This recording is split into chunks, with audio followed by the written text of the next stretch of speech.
Que vous soyez investisseur ou habitant, vous pouvez acheter sans problème puisque c'est une ville qui est extraordinaire.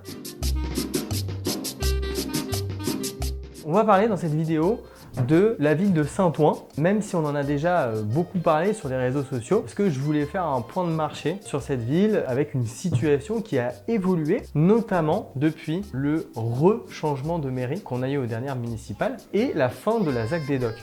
Donc ça, c'est intéressant de le voir. Et donc, quel impact à court terme tout ça a eu? Alors, donc comme pour les précédentes vidéos, Saint-Ouen, on est dans une ville qui est donc dans le 93. Si on prend la carte, on est tout au nord, juste après Clichy. Donc une ville de limitrophe qui a été extrêmement dynamique et qui a fait un gros gap en 8 ans, un gap de prix et un gap en termes de développement. Donc en 2014, on avait une mairie PCF qui était en place depuis 70 ans et qui avait une politique de la ville clairement sur la retenue, on va dire ça comme ça, avec des préemptions sur tout ce qui était au-dessus de 3 500 € du mètre carré, avec quand même assez peu de projets.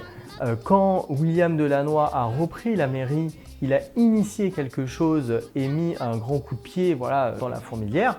Et sur son mandat, il y a eu énormément de projets de construction. Il a modifié le PLU, il l'a réformé, le plan local d'urbanisme, et la ville est complètement entrée dans le 21e siècle. On a eu aussi un événement important qui a été la mise en service de la ligne 14 du métro. Donc on a eu deux projets stars sur la ville, donc la fin de la ZAC des Docks qui est située en bord de Seine, mais qui est quand même très très profond, le projet fait tout ça, et la construction de cette ZAC avait commencé à être construite sous le précédent mandat, et on peut voir, si vous allez vous y balader, nettement la différence de qualité des constructions sous Jacqueline Rouillon et sous Delannoy. Donc ça, il y a une logique à ça, puisqu'il y avait une charte promoteur sur la ville de Saint-Ouen à l'époque où il y avait Madame Rouillon, et cette charte promoteur plafonnait les prix à 3 500 € du mètre carré, sachant que le coût de la construction, c'est 1 500 € minimum, pour ajouter les frais, les taxes, les études, etc. Si le promoteur ne veut pas qu'on construise gratuitement, il doit mettre le moins cher, du moins cher pour tirer les prix au plus bas. La nouvelle mairie a déplafonné ses prix et par conséquent, sur cette tranche qui a été construite sous la mairie de Delannoy, la ZAC a pris en qualité puisque les promoteurs pouvaient vendre plus cher. Il y a une partie qui a été rendue, on va dire, au standing des immeubles. On voit des immeubles sur la deuxième tranche avec la pierre agrafée en façade, des garde-corps en fer forgé, etc. Donc, allez-y, vous baladez, vous allez voir, c'est assez impressionnant. Vous pouvez clairement tracer une limite visuelle entre avant et après. Le deuxième projet sous Delannoy qui était, on va dire, extrêmement générateur pour cette ville, c'est le village des Rosiers. On se situe pas du tout dans le même quartier puisqu'on est en plein quartier des Puces. Voilà, si on zoome sur la carte, on est ici. Donc vous avez la rue des Rosiers qui est là, qui part de la mairie jusqu'à Paris. Et on avait ici ce terrain qui est assez gigantesque et qui était à l'époque un des terrains les plus pollués de France. C'était une ancienne usine de piles qui a été rachetée à un moment par le groupe Habitat, qui a porté le terrain pendant très longtemps, plus de 10 ans.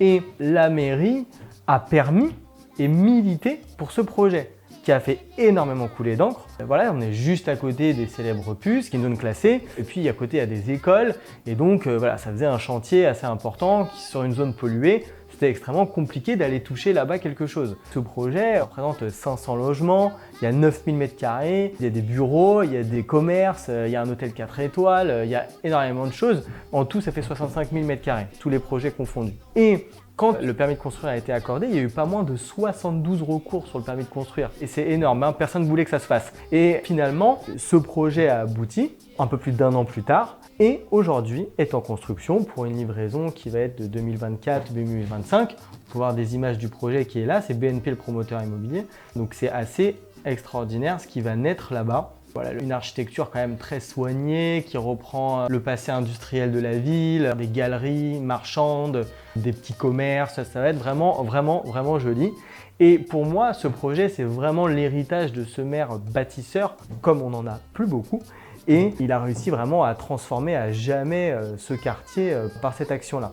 Donc ça, c'est un projet. Et puis on a enfin un dernier élément qu'on peut évoquer, qui est la suppression de la cité des Bouts-en-Train qui est aussi en cœur de puce, dont on a parlé dans une précédente vidéo, mais qui a été finalisée là en décembre. Donc bon, c'est la mairie actuelle qui va un peu récupérer le résultat de ça, mais cette action a été menée par la mairie précédente. En 2020, malheureusement pour moi, puisque c'est mon avis, mais Delannoy n'est pas repassé.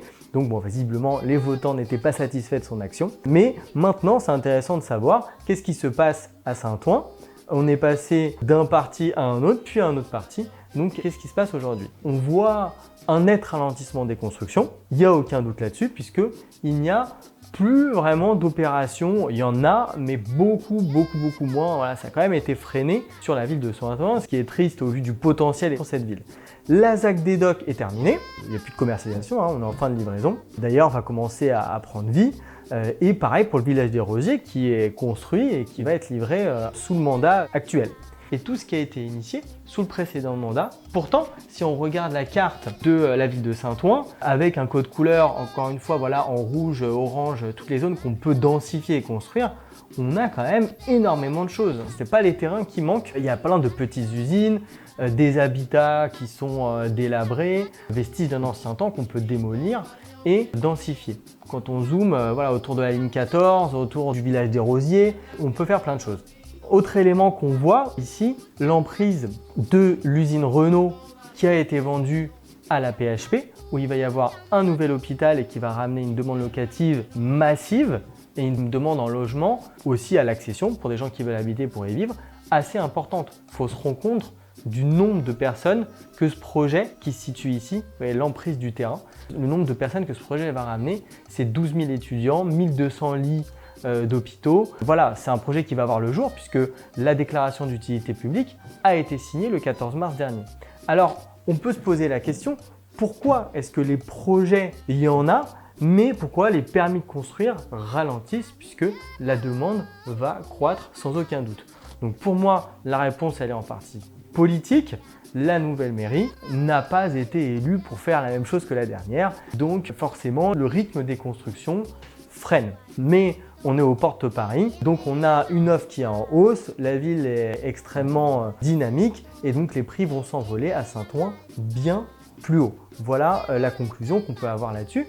Donc ceux qui sont accédants à la propriété, c'est-à-dire qui veulent acheter pour vivre, ils vont payer ce prix-là et ceux qui veulent investir aussi. Donc ma conclusion pour Saint-Ouen, que vous soyez investisseur ou habitant, vous pouvez acheter sans problème puisque c'est une ville qui est extraordinaire, dynamique, on y vit très bien. Voilà, il y a des restos très à la mode qui ouvrent comme le Mob.